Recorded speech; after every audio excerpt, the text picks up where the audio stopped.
કહેવાય છે કે સંક્રાંત પર તલ અને ગોળની વેરાયટીઓ બનાવીને ખાવી જોઈએ.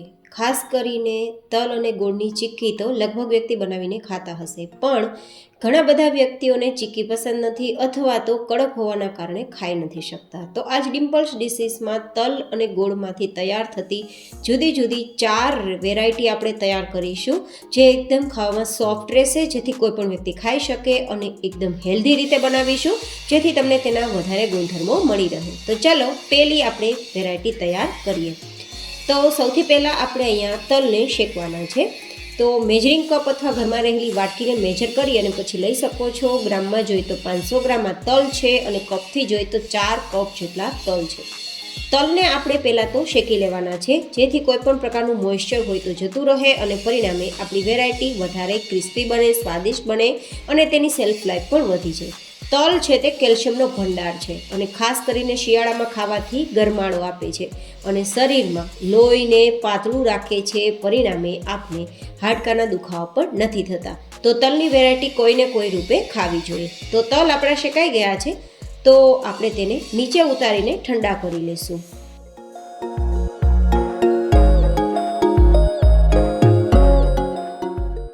તલ આપણા ઠંડા થઈ ગયા બાદ આપણે મિક્સરમાં લઈ અને તેનો અધકચરો પાવડર તૈયાર કરવાના છીએ. તલને હંમેશા પાવડરના રૂપમાં તૈયાર કરવા માટે મિક્સરને ચાલુ બંધ કરીને જ તેનો ઉપયોગ કરવો, જેથી પેસ્ટ ના બની રહે, કારણ કે તલમાં તેલ હોય છે ને, તો પેસ્ટ બનતા વાર નથી લાગતી. અને આમ પણ અધકચરું જો પીસેલું હશે તો તેના ગુણધર્મો તમને બરાબર મળી રહેશે. તો આ રીતે આપણે અધકચરા તલને વાટી લીધા છે, પીસી લીધા છે, અને બધા જ તલને પીસ્યા બાદ તેને સાઈડમાં રાખી દીધા છે. હવે આપણે વધારે હેલ્ધી વેરાયટી તૈયાર કરવા માટે ગુંદનો ઉપયોગ કરીશું, અડધા કપ જેટલો. તમે વધઘટ કરી શકો છો, અને તેને આ રીતે પાવડરના ફોર્મમાં દળી લેશું. અને દળ્યા બાદ તેને આપણે તળશું તો ઓછા ઘીમાં ફટાફટ તે એકદમ ફૂલીને તૈયાર થઈ જશે. તો 4 ચમચી જેટલું અત્યારે ઘીને ગરમ કરીશું, પછી જરૂર આપને લાગશે તો વધારે ઉમેરીશું. તો આ રીતે ઘી આપણું થોડું હલકું ગરમ થાય પછી ગેસની મીડિયમ ફ્લેમ પર થોડો ગુંદનો પાવડર આપણે ઉમેરીશું અને તેને તળીશું, જેથી આપણે ગુંદને તળવામાં ઝંઝટ ના લાગે, ફટાફટ તળાઈ જાય, અને કોઈને દાંતમાં પણ ના ખૂંચે, અને કોઈને ખબર પણ ના પડે કે આમાં ગુંદ છે. જો આ વેરાયટી પુરુષો માટે બનાવતા હોય તો ગુંદનું પ્રમાણ ઓછું રાખવું, અથવા તો ઉપયોગમાં જ ના લેવું, એ હું તમને સજેશન આપું છું. જોકે થોડો ગુંદ તો પુરુષો પણ ખાઈ શકે, પણ વધારે ના ખાઈ શકે તે માટે. હવે આપણે ગુંદ તળાઈ ગયો છે, તો આપણે ગોળને ઓગાળવા માટે આ જે ઘી વધ્યું છે ને તેમાં ગોળ મૂકી દઈશું. આ ગોળ અત્યારે મેં જે લીધો છે ને તે આ જ રીતે કડક છે, પણ જો તમારી પાસે ગોળ સુધારેલો હોય, અથવા તો તમારે ગોળને સુધારીને લેવો હોય, તો તમારે શું કરવાનું, કઈ રીતે સુધારવાનો, એકદમ સરળ રીતે તે રેસીપી જોતી હોય તો ઉપર આઈ બટનમાં મેં આપેલી છે. સરળ રીતે તમે ગોળને સમારી શકો છો.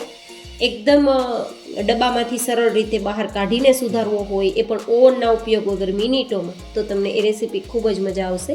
જરૂરથી જોજો. આ આપણો ગોળ લગભગ 500 ગ્રામ જેટલો હતો. તો આપણે આ રીતે ગોળને હવે ઓગાળી લેશું. તમે થોડો ગોળ વધારે પણ ઉપયોગમાં લઈ શકો છો. અહીંયા આપણે ગોળને ઓગાળવાનો છે, કોઈ પણ પ્રકારની ચાસણી નથી કરવાની. ગોળ ઓગળી જાય પછી આપણે તેને નીચે ઉતારી લેશું, અને આપણે જે તૈયાર કરેલું તલનો પાવડર છે, તે ગુંદ તળેલો છે, તે બધું ઉમેરી દઈશું. ગાઈઝ, આ રીતે વેરાયટી તૈયાર કરશો ને તો આમ પણ તલ ગોળની વેરાયટી તો આપણે ખાતા જ હોઈએ, તલ ચીક્કી પણ બનાવતા હોઈએ, તલપટ્ટી પણ બનાવતા હોઈએ, પણ આ રીતે વેરાયટી વધારે હેલ્ધી પણ બને છે, અને ખાવામાં સોફ્ટ હોવાના કારણે ઘણા બધા લોકો કડક વસ્તુ નથી ખાઈ શકતા, તો તે પણ ખાઈ શકે. સાથે આપણે 1 કપ જેટલું નારિયેળનો ભૂકો ઉમેરીશું, જેથી વેરાયટી વધારે હેલ્ધી બને. કારણ કે આવી બધી વસ્તુઓ ખાવાથી શરીરમાં આપણે ન ખબર પડતા જ ફાયદા થાય છે, અને આપણે સ્વસ્થ પણ રહી શકીએ છીએ. હવે તમારી ચોઈસ હોય તો તમે કોઈ પણ પ્લેટમાં પાથરીને ટુકડા કરી શકો છો, અથવા લાડુનો શેપ આપીને લાડુ પણ તૈયાર કરી શકો છો. પણ વેરાયટી ખાવામાં ખૂબ જ સોફ્ટ અને ખૂબ જ સ્વાદિષ્ટ બનશે. એકવાર આ રીતે જરૂર ટ્રાય કરજો તલગોળની વેરાયટી તૈયાર કરવામાં. અને તૈયાર થયેલ લાડુ કેટલા સોફ્ટ છે હું તમને બતાવું છું. તો આપણી આપેલી વેરાયટી તમને કેવી લાગી, મને તમારા ફીડબેક જરૂર શેર કરજો. હવે બનાવીશું આપણે બીજી તલ ગોળની વેરાયટી, જે વેરાયટી એટલી બધી હેલ્ધી છે કે વાત ના પૂછો. કારણ કે વેરાયટી આપણે મખાનામાંથી તૈયાર કરીશું. જનરલી શું થાય, બાળકો છે ને કોઈ હેલ્ધી વસ્તુ નથી ખાતા, પણ જો એને આ રીતે તૈયાર કરીને આપશો ને તો એ ફટાફટ ખાઈ પણ લેશે અને તેના ગુણધર્મો પણ મેળવી શકશે. પણ મખાના પોપકોર્નની જેમ સોફ્ટ હોય છે, તો તેને પહેલાં તો ક્રિસ્પી કરવા જરૂરી છે. તો અત્યારે હું મખાનાને શેકી રહી છું. તમે જેટલા મખાના ઉપયોગમાં લેવા હોય તેટલા ઉપયોગમાં લઈ શકો છો. હું તો અત્યારે થોડા વધારે શેકી રહી છું, જેથી હું તમને ઉપયોગમાં કેટલા લઉં છું ને માપ આગળ બતાવીશ. અત્યારે આપણે આપણા મખાના ક્રિસ્પી થાય ને ત્યાં સુધી આ રીતે ચલાવશું અને ધીમા ગેસની ફ્લેમ પર શેકી લઈશું. મખાનાને દબાવતા ભૂક્કો થઈ જાય ને તેટલા ક્રિસ્પી થવા જોઈએ, તો જ પરફેક્ટ આપણા મખાના શેકાયા ગણાશે અને વેરાયટી પણ ખાવામાં મજા આવશે. તો આ રીતે જો દબાવું ને તો ભૂક્કો થઈ જાય છે ને. તો હવે આપણે વેરાયટી તૈયાર કરવા માટે એક કડાઈમાં 1 ચમચી જેટલું ઘી અને 1 કપ જેટલો ગોળને ઓગાળીશું. અહીંયા મેજરિંગ કપ અથવા ઘરમાં રહેલી વાટકીને માપ માટે સેટ કરી શકો છો. માત્ર આપણા ગોળને ઓગાળવાનો છે. ગોળ એકવાર ઓગળી જાય પછી આપણે અહીંયા તલ ઉમેરીશું 1-2 ચમચી જેટલા. તમે વધારે પ્રમાણમાં તલ ઉમેરવા હોય તો પણ ઉમેરી શકો છો. અને તલ ઉમેર્યા બાદ 1 મિનિટ માટે આ રીતે ચલાવીશું અને ચલાવ્યા બાદ હવે આપણે ગેસની ફ્લેમ બંધ કરી દઈશું. હવે કંઈ ગેસની જરૂર છે નહીં. તો આપણે જે શેકેલા મખાના છે ને તેને આપણે 2 કપ જેટલા ઉમેરવાના છે, પણ થોડા થોડા ઉમેરીશું. આ રીતે થોડા થોડા મખાના ઉમેરતા જશું ને મિક્સ કરતા જશું, જેથી આ મખાના ઉપર તલ અને ગોળ કોટ પણ થઈ જશે અને એકબીજા સાથે ચીપકશે પણ નહીં. જનરલી શું થાય, બાળકોને છે ને રેવડી અથવા તો જે સ્યુગર કોટેડ ચોકલેટ આવે છે ને તે બહુ જ પસંદ હોય છે, પણ તે હેલ્ધી નથી, બાળકોને નુકસાન થાય છે. તો આ રીતે તમે મખાના અને તલ ગોળને મિક્સ કરીને કોટ કરેલી રેવડી તૈયાર કરીને બાળકોને આપશો ને તો હેલ્ધી વસ્તુ હોવાના કારણે બાળકો અને ગુણધર્મો પણ મળી રહેશે ને તે ખાવાની ના પણ નહીં પાડે. તો આ રીતે આપણા બધા જ મખાના કોટ થઈ ગયા બાદ આપણે તેલથી ચીકણી કરેલી પ્લેટમાં થોડા ઠંડા થાય ત્યાં સુધી પાથરી દેવાના. ઠંડા થશે એટલે જાતે તે આ રીતે છૂટા થઈ જશે, જો રેવડીની છે.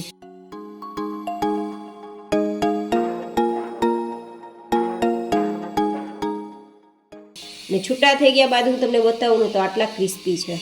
એકદમ ટેસ્ટી અને હેલ્ધી આપણા તલ ગોળના મખાના રેવડી તૈયાર છે. આ રેસીપી કેવી લાગી તે પણ મને જરૂર બતાવજો.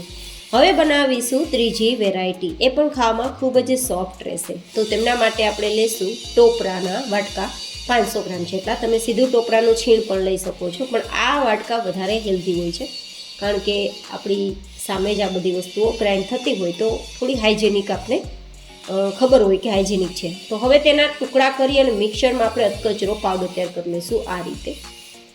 અને તમે આની જે કાળી છાલ છે ને તે પણ કાઢી શકો છો, પણ એના હેલ્ધી પ્રોપર્ટીઝ હોય છે તો મેં નથી કાઢી. તો આ રીતે 500 ગ્રામ ટોપરાનું મેં છીણ તૈયાર કરી લીધું છે. તો હવે આપણે કડાઈમાં 2 ચમચી ઘી ગરમ કરીશું અને તેમાં 1 કપ જેટલા ડ્રાય ફ્રૂટ્સ ઉમેરીશું. અહીંયા મેં કાજુ, બદામ અને અખરોટ લીધા છે. તમે તમારી ચોઈસ પ્રમાણે ડ્રાય ફ્રૂટ્સ લઈ શકો છો અને તેમાં વધઘટ પણ કરી શકો છો, અથવા ડ્રાય ફ્રૂટ્સ ના લેવા હોય તો ઓપ્શનલ છે, સ્કીપ પણ કરી શકો છો. પણ ડ્રાય ફ્રૂટ્સ આ રીતે જો બાળકો ન ખાતા હોય તો આ રીતે તમે ખવડાવી શકો, અથવા તો ઘણા બધા લોકોને ડ્રાય ફ્રૂટ્સ ખાવાનો આજકાલ તો બિઝી શેડ્યુલના કારણે ટાઈમ પણ નથી, તો આ રીતે પણ ખાઈ શકો. હવે થોડા રોસ્ટ થઈ ગયા બાદ ગોલ્ડન કલર પર આવે ત્યારે એને કાઢી લેવાના. પછી તેમાં આપણે અડધા કપ જેટલા કાચા મગફળીના દાણા ઉમેરીને શેકી લઈશું. ઘીમાં દાણાને આ રીતે શેક્યા બાદ તમે જો વેરાયટીમાં ઉમેરશો ને તો એકદમ ટેસ્ટફુલ વેરાયટી તૈયાર થશે. તો દાણા પણ કાઢી લેશું અને પછી આ જે ઘી બચ્યું છે ને તે જ ઘીની અંદર આપણે અડધા કપ જેટલા તલ ઉમેરીને તેને પણ શેકી લઈશું. એકદમ ટેસ્ટી આપણી વેરાયટી તૈયાર થશે. તલમાં પણ વધઘટ તમે કરી શકો છો. ગાઈઝ, એકવાર આ રીતે વેરાયટી તૈયાર કરજો. રેગ્યુલર જે તમે તલ ગોળમાંથી ચીક્કી તૈયાર કરો છો અથવા લાડુ તૈયાર કરો છો ને તે બધું જ તમે ભૂલી જશો. હવે આપણે આ જે તલ શેકાઈ ગયા છે ને તેમાં આપણે નારિયેળનું છીણ આપણે જે તૈયાર કર્યું હતું ને તે ઉમેરીને શેકી લેશું. આમ તો નારિયેળ છે આપણા એકદમ બેસ્ટ હતા, પણ છતાં એકવાર આ રીતે તો વધારે સારો ટેસ્ટ પણ આવે અને સેલ્ફ લાઈફ પણ વધી જાય. તો આ રીતે 1-2 મિનિટ માટે શેકવાનું, નહીં તો ટોપડું બળી જશે. પછી નીચે ઉતારી લેશું અને પછી આપણે જે ડ્રાય ફ્રૂટ્સ ને દાણા ને બધું છે ને તે ઠંડુ થઈ ગયું હોય ને તો મિક્સરમાં લઈને પાવડર તૈયાર કરી લેવું. તો મિક્સરમાં દાણા અને અડધા આપણે ડ્રાય ફ્રૂટ્સ ઉમેરી દઈશું અને થોડા લગભગ 1/4 કપ જેટલા કાજુ અને બદામને સાઈડમાં રાખી દઈશું, ઉપરથી થોડું ગાર્નિશિંગ માટે. જોકે તમે બધા જનો પાવડર તૈયાર કરી શકો, એઝ યોર ચોઈસ. હવે અધકચરો પાવડર તૈયાર કરીશું. હું ફરીને કહું છું, અધકચરા પાવડરથી હેલ્ધી પ્રોપર્ટીઝ નાશ નથી પામતી, તો હંમેશા અધકચરા પાવડરને જ બનાવવાનું પ્રિફર કરવું, બાકી તમારી ચોઈસ. હવે આ રીતે પાવડરને આપણે મિક્સ કરી દઈશું તલ ટોપરાની અંદર, અને પછી આ જે બચેલા જે ડ્રાયફ્રૂટ્સ છે તેના આ રીતે ટુકડા કરી લઈશું, અને પછી આપણે તેને પણ આમાં ઉમેરી દઈશું થોડા ડેકોરેશન માટે. હવે અહીં આપણે 1/4 ટીસ્પૂન જેટલો એલચી પાવડર અને સોટ પાવડર ઉમેરીને મિક્સ કરીશું. અને અહીંયા આપણે 2 કપ જેટલો ગોળ લઈશું. એકદમ દેશી ગોળ છે. દેશી ગોળના શું ફાયદા થાય તમને ખબર જ છે.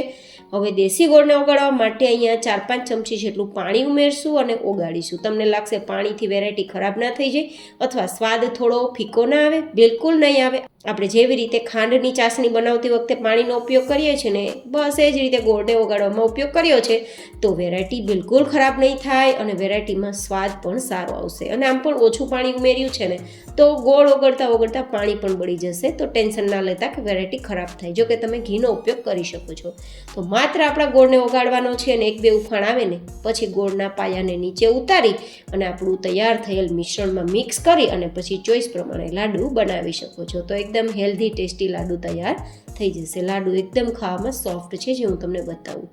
ગાઈઝ, આજે મેં એક એવી પ્રાયોરિટી રાખી છે કે તમને હેલ્ધીની સાથે સાથે ટેસ્ટી વેરાયટી પણ મળે, જેથી તમે આ બધી જ વસ્તુઓ ખાઈને હંમેશા હેલ્ધી રહી શકો અને આખું વર્ષ સ્વસ્થ રહી શકો.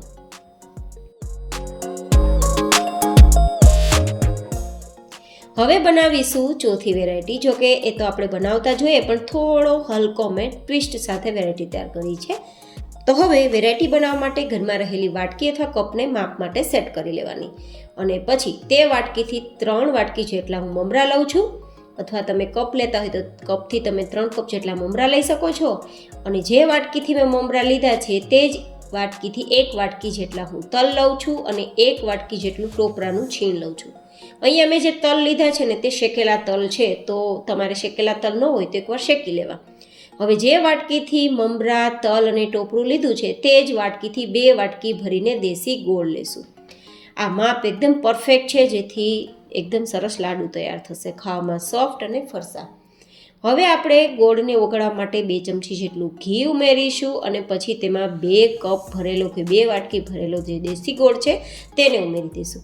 આ સુધારેલો ગોળ છે અને ડબ્બામાંથી કાઢેલો ગોળ છે. હવે જો તમને ડબ્બામાંથી ગોળ કાઢવો અને સુધારવો ઝંઝટવાળું કામ લાગતું હોય અને સરળ રીતે મિનિટોમાં ગોળને સુધારવાનું, ડબ્બામાંથી કાઢવાની પ્રોસેસ જોવી હોય તો ઉપર આઈ બટનમાં લિંક આપી દઈશ. તમે ફટાફટ ગોળને બહાર કાઢી શકો છો ડબ્બામાંથી અને સમારી પણ શકો છો. તો એ વિડીયો તમને ખરેખર ઉપયોગી બનશે. ઉપર આઈ બટનમાં લિંક આપી છે, જરૂરથી જોજો, બિલકુલ ના ચૂકતા જોવાનું. હવે આ રીતે થોડીવાર ચલાવીશું તો ધીમા ગેસની ફ્લેમ પર ગોળ ઓગળતા સમય પણ નહીં લાગે અને બળશે પણ નહીં, જેથી કડવો ટેસ્ટ પણ બિલકુલ નહીં આવે. હવે શું કરવાનું, એકાદ ઉફાણ આવી જાય ને ગોળમાંથી, પછી પાણી ભરેલી વાટકીમાં થોડો ગોળ ઉમેરવાનો અને એને થોડા સેકન્ડ માટે ઠંડો કરવાનો, 30-40 સેકન્ડ માટે. થોડો ઠંડો થઈ જાય પછી ગોળને હાથમાં લઈ અને ગોળી બનાવવાની ટ્રાય કરવાની. આ રીતે આપણે જેમ લાડુ બનાવીએ ને કેમ લાડુ બંધાઈ જાય તેવી રીતે ગોળ આ રીતે બંધાવા લાગે ને ગોળીની જેમ, તો સમજવાનું લાડુ બનાવવા માટે ગોળનું પરફેક્શન કે પાયો પરફેક્ટ છે. તો ગેસની ફ્લેમ બંધ કરી નીચે ઉતારી મમરા, તલ અને ટોપરું ઉમેરીને મિક્સ કરવું. હવે તમે અહીંયા આ વસ્તુ મિક્સ થઈ ગયા બાદ 1-2 મિનિટ માટે ઠંડુ કરી અને પછી ચોઈસ પ્રમાણે લાડુ તૈયાર કરી શકો છો. જો કે મમરાના લાડુ તો દરેક વ્યક્તિ સંક્રાંત પર ઘરે બનાવતા જ હશે, પણ આમાં મેં હલકો ટ્વિસ્ટ કર્યું છે ટોપરાનું છીણ અને તલ ઉમેરીને, જેથી એક સાથે તમે એક કરતાં વધારે હેલ્ધી પ્રોપર્ટીઝ મેળવી શકો અને તેનો ટેસ્ટ પણ મેળવી શકો અને તમારે જુદું જુદું બનાવવાની ઝંઝટ પણ ના રહે. બસ મેં આ હેતુ સાથે તમને આ વેરાયટી શેર કરેલી છે. તો આજે શેર કરેલી જુદી જુદી 4 વેરાયટીમાંથી કઈ વેરાયટી વધારે પસંદ આવી એ મને તમે જરૂર બતાવજો. હવે આ રીતે થોડું ઠંડુ થઈ ગયા બાદ હાથમાં પાણી લગાવીને લાડુ બનાવીશું, જેથી આપણા હાથમાં લાડુ ચીપકે નહીં. તો આ રીતે લાડુ તૈયાર થઈ ગયા બાદ હું તમને ખોલીને બતાવું ને તો જો એકદમ આરામથી ટુકડા થઈ જાય, મતલબ ખાવામાં સોફ્ટ જ હશે, દાંતમાં કે મોઢામાં બિલકુલ નહીં ખૂચે. તો ફરી મળીશું એક નવી જ એન્ડ હેલ્ધી રેસીપી સાથે. ત્યાં સુધી stay healthy and stay happy.